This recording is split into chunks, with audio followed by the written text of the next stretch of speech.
श्री शिवाय नमस्तुभ्यम। हर हर महादेव। आज हम शतरुद्र संहिता के अध्याय का श्रवण करेंगे, जिसमें हम शिव जी के हनुमान के रूप में अवतार कैसे लिया और उनके क्या चरित्र है इसकी कहानी सुनेंगे। तो नंदीश्वर बोले, हे मुनि, अब इसके पश्चात शिव जी ने जिस प्रकार हनुमान जी के रूप में अवतार लेकर मनोहर लीलाएं की, उस हनुमान चरित्र को प्रेम पूर्वक सुनिए।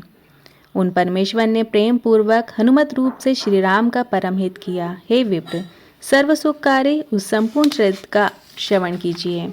एक बार अत्यंत अद्भुत लीला करने वाले तथा सर्वगुण संपन्न उन भगवान शिव ने विष्णु जी के मोहिनी रूप को देखा, और उस मोहिनी रूप को देखते ही काम वर्ण से आहत की भांति शंभु ने अपने को विक्षुब्ध कर दिया, और उन ईश्वर ने श्री राम के कार्य के लिए अपने तेज का उत्सर्ग कर दिया। शिव जी के मन की प्रेरणा से प्रेरित हुए सप्त ऋषियों ने उनके तेज को राम कार्य के लिए आदर पूर्वक पत्ते पर स्थापित कर दिया। तत्पश्चात उन महर्षियों ने शंभु के उस तेज को श्री राम के कार्य के लिए गौतम की कन्या अंजनी में कान के माध्यम से स्थापित कर दिया। समय आने पर वह शंभु तेज महान बल तथा पराक्रम वाला और बानर शरीर वाला होकर हनुमान के नाम से प्रकट हुआ। वे महाबलवान कपीश्वर हनुमान जब शिशु ही थे, उसी समय प्रातःकाल उदय होते हुए सूर्य बिंब को छोटा फल जानकर निगल गए थे। तब देवताओं की प्रार्थना से उन्होंने सूर्य को उगल दिया। उन्होंने महाबली शिव अवतार जानकर देवताओं तथा ऋषियों के द्वारा प्रदत्त वरों को उन्होंने प्राप्त किया। इसके बाद अत्यंत प्रसन्न हनुमान जी अपनी माता के निकट गए और आदर पूर्वक उनसे वह सारा वृत्तांत कह सुनाया। इसके बाद माता की आज्ञा से नित्य प्रति सूर्य के पास जाकर धैर्यशाली हनुमान जी ने बिना यत्न के ही उनसे सारी विद्याएं पढ़ लीं।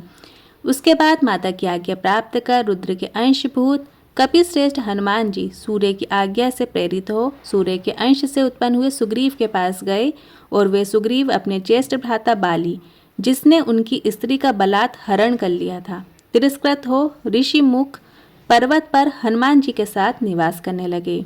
तब वे सुग्रीव के मंत्री हो गए।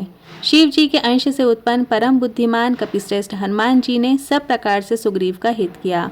उन्होंने भाई लक्ष्मण के साथ वहां आए हुए अपहत पत्नी वाले दुखी श्री राम के साथ उनकी सुखदायी मित्रता करवाई। रामचंद्र जी ने भाई की स्त्री के साथ रमण करने वाले महापापी एवं अपने को वीर मानने वाले कपिराज बाली का वध कर दिया। हे तात, तदंतर वे महाबुद्धिमान वानेश्वर हनुमान श्री रामचंद्र जी की आज्ञा से बहुत से बानरों के साथ सीता की खोज में भी लग गए।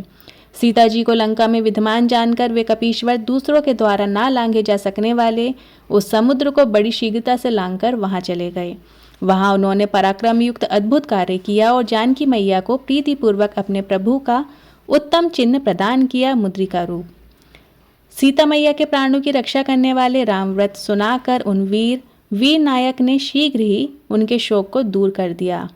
हनुमान जी ने उनके शोक को दूर कर दिया और उन्होंने रावण की अशोक वाटिका उजाड़ कर बहुत से राक्षसों का वध भी कर दिया। फिर सीता मैया से स्मरण चिन्ह लेकर श्री रामचंद्र जी के पास वापस लौट गए।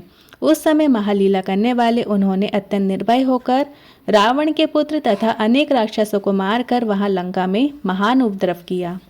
हे मुने, जब महाबलशाली रावण ने तेल से सने हुए वस्त्रों को उनकी पूंछ में दृढ़तापूर्वक लपेटकर उसमें आग लगा दी, तब महादेव के अंश से उत्पन्न हनुमान जी ने इसी बहाने से कूद कूद कर समस्त लंका को जला दिया।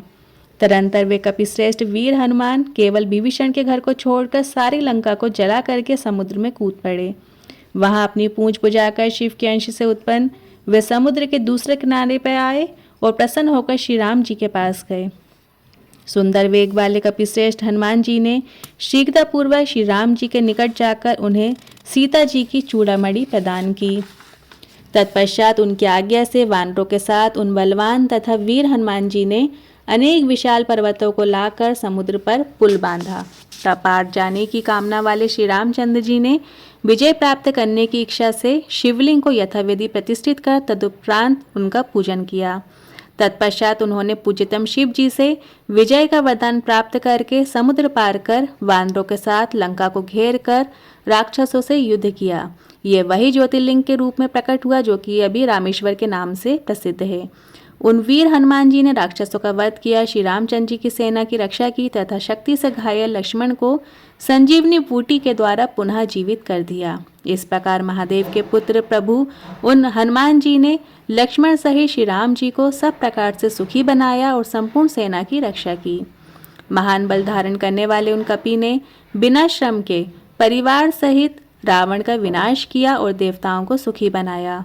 उन्होंने मही रावण नामक राक्षस को मारकर लक्ष्मण सहित राम जी की रक्षा करके उसके स्थान से उन्हें अपने स्थान पर ला दिया। इस प्रकार उन कपि पुंगव ने सब प्रकार से श्री राम का कार्य शीघ्र ही संपन्न किया, असुरों का वध किया और नाना प्रकार की लीलाएं भी की।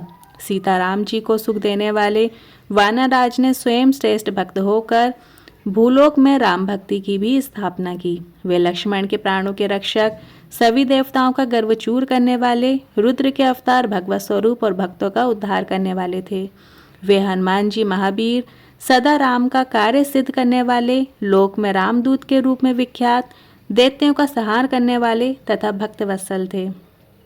हे तात, इस प्रकार मैंने हनुमान जी का श्रेष्ठ चरित्र कहा, जो धन, यश, आयु तथा संपूर्ण कामनाओं का फल देने वाला है।